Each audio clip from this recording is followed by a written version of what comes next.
Hello students, I hope you all are good. So today I am here with a new video and in this video we will start our unit 4 Natural Phenomenon. Unit 4 start करने जा रहे हैं जिसमें पहला lesson है हमारा 11 जिसका नाम है weather water and air. Weather water and air के बारे में हम जानेंगे इस लेसन के अंदर. So first of all brush knowledge में आप देखेंगे write the kind of days shown in the pictures. अब जैसा कि लेसन का नाम है वेदर वाटर एंड एयर, मतलब वेदर से रिलेटेड ही कहीं ना कहीं पूरा चैप्टर है.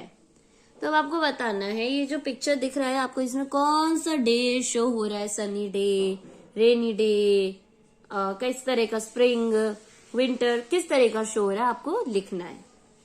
Now the learning objective of this lesson is whether. क्या क्या मेन चीजें इसमें हम पढ़ने वाले हैं. वेदर क्या होता है उसके बारे में. The sun causes changes in weather, कि सन एक रीजन है जिसके कारण चेंजेस आते हैं वेदर में. Water, evaporation and condensation. Water जिसमें इवेपोरेट एंड कंडेंसेशन होता है. वाटर प्योरिफिकेशन, कि वाटर को प्योरीफाई कैसे करते हैं. Air, land and sea breeze. Air में हम लैंड एंड सी ब्रीज पढ़ेंगे जो कि ये काफी इंपॉर्टेंट टॉपिक है आपका. चलिए अब स्टार्ट करते हैं वेदर से, जो कि हमारा फर्स्ट टॉपिक है. Weather keeps changing.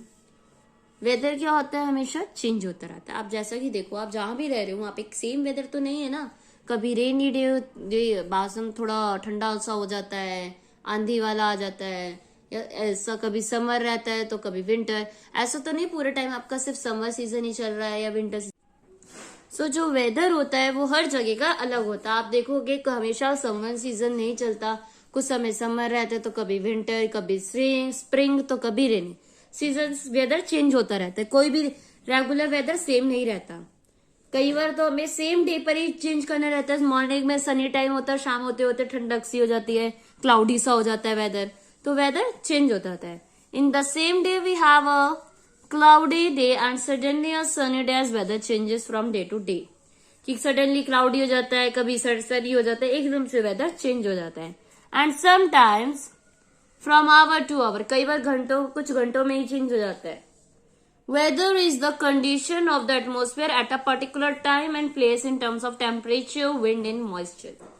जो वेदर वो होता है वो एक कंडीशन होती है उस एटमोस्फेयर की, उस जगह की, जो टेम्परेचर, विंड एंड मॉइस्चर पर डिपेंड करती है. जैसे सनी डे हो गया या कोल्ड डे हो गया, चेंज होता रहता है. The sun causes changes in weather. Sun कैसे चेंज करता है वेदर को. The sun is the major source of heat and light on earth. Sun एक मेजर सोर्स है हीट एंड लाइट का अर्थ पे. It is responsible for causing changes in weather. यही कहीं ना कहीं रिस्पॉन्सिबल है वेदर के चेंज आने में.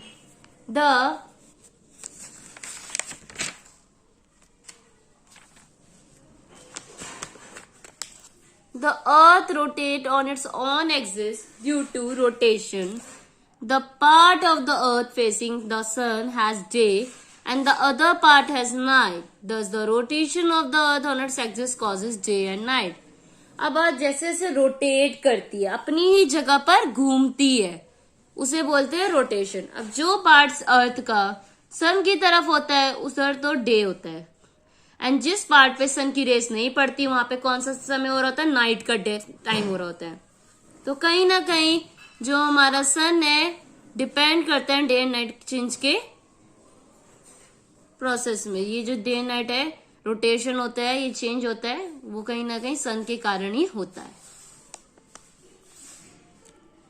As we know that along with rotation, जैसा कि हम जाते हैं रोटेशन के साथ, अनदर मूवमेंट कॉल्ड रिवॉल्यूशन, एक और मूवमेंट होता है जिसे रिवॉल्यूशन कहते हैं. Is also shown by the earth around the sun. जो भी रिवॉल्यूशन होता है द्वारा शो होता है और ये मूवमेंट होती है अर्थ की सन के चारों ओर.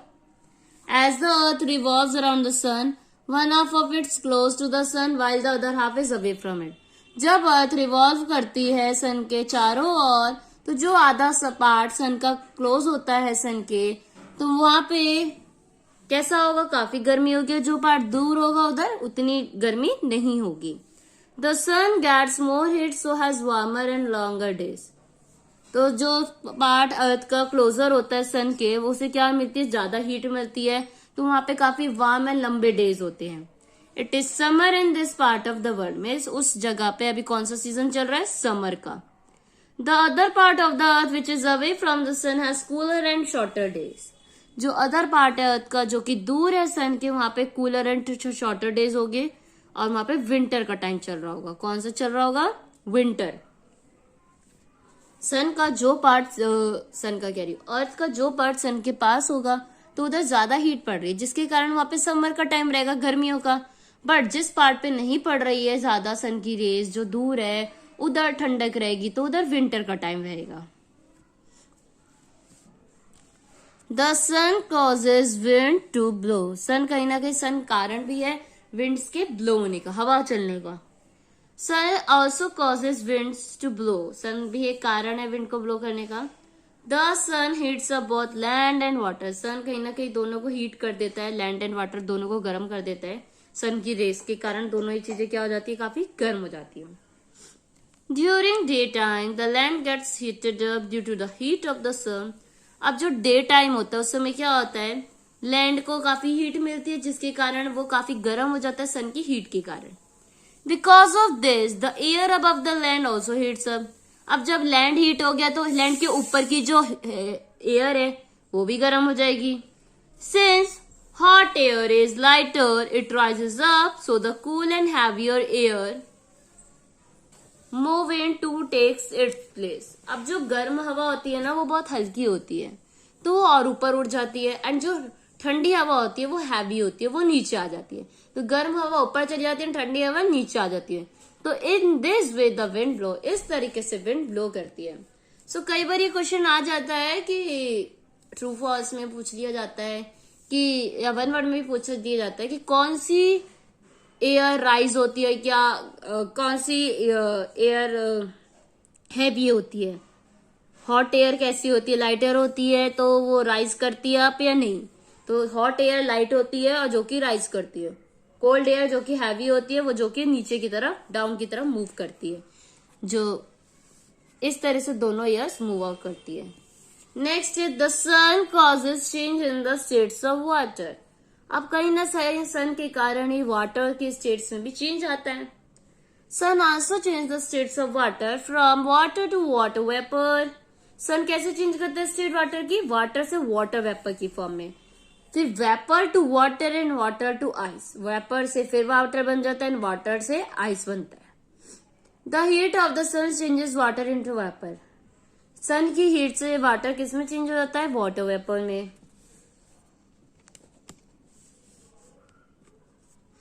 These vapor cool down and condenses to form droplets. जब ये वाटर वेपर कूल हो जाते हैं तो ये वाटर ड्रॉपलेट्स की फॉर्म में बन जाते हैं। Tiny droplets of water join together to form clouds. ये छोटी छोटी ड्रॉपलेट्स एक साथ मिलकर क्लाउड्स बनाती है। When these clouds becomes heavy, they fall down on the earth as rain. जब ये क्लाउड्स काफी हैवी हो जाते हैं तो ये अर्थ पे फॉल करते हैं, गिरते हैं एज अ रेन की फॉर्म में। When it rains in areas that experience very low temperature such as mountains, they fall down on the earth in the form of snow. जब रेन होती है उस एरिया में जहाँ पे काफी लो टेम्परेचर होता है, जैसे पहाड़ों में काफी ठंडा होता है ना, तो वहां पे वो रेन की फॉर्म में नहीं गिरती, वहां पे वो स्नो की फॉर्म में गिरती है। The journey water takes as it circulates from the land to the sky and back to the land again is called water cycle. ये जो जर्नी होती है वाटर की सर्कुलेट करने की, कि लैंड से स्काई में जाना, वापस स्काई से बैक लैंड पे आना, इसको हम वाटर साइकिल बोलते हैं। और इसे हम हाइड्रोलॉजिकल साइकिल भी कहते हैं। क्या कहते हैं, हाइड्रोलॉजिकल साइकिल। सो नीचे आपको वाटर साइकिल का डायग्राम दे रखा है कि कैसे जो वाटर होता है सन की रेस के कारण इवेपोरेट होता है, इवेपोरेट होकर कंडेंसेशन में, जिसके कारण बहुत क्लाउड बनते हैं। फिर वो क्लाउड जब हैवी हो जाते हैं तो वो रेन को नीचे, रेन की फॉर्म में उसे नीचे भेजते हैं वाटर को, जिसे पर्सिपिटेशन कहते हैं। फिर वही वाटर रन ऑफ होकर उन्हीं रिवर्स में जाता है, देन फिर रिवर्स इवेपोरेट होती है, फिर कंडेंसेशन होता है, फिर पर्सिपिटेशन, देन ये एक तरह की साइकिल वर्क चलती रहती है। सो ये डायग्राम इंपॉर्टेंट है एंड इससे रिलेटेड क्वेश्चन भी आ जाता है कि explain the process of water cycle. So ये जरूर करिएगा, वाटर साइकिल कहीं ना कहीं काफी इंपॉर्टेंट है। सो आज के लिए इतना ही। नेक्स्ट वीडियो में मैं आपके साथ आगे का पॉइंट कंटिन्यू करूंगी, वाटर के बारे में जानेंगे। आज के इस वीडियो में जैसा कि हमारे लेसन का नाम था weather, water and air, weather के बारे में हम जान चुके हैं। नेक्स्ट वीडियो में मैं आपके साथ वाटर के बारे में डिस्कस करूंगी। आई होप आज की वीडियो आपको हेल्पफुल लगी होगी। अगर वीडियो अच्छी लगी हो, हेल्पफुल लगी हो तो वीडियो को लाइक कर दीजिए, शेयर कर दीजिए और उससे पहले आप क्या करेंगे, मेरे चैनल को सब्सक्राइब कर देंगे ताकि और भी जो वीडियोस मैं अपलोड करूं उसकी नोटिफिकेशन आप तक पहुंच जाए। So thank you for watching my video students and don't forget to subscribe my channel.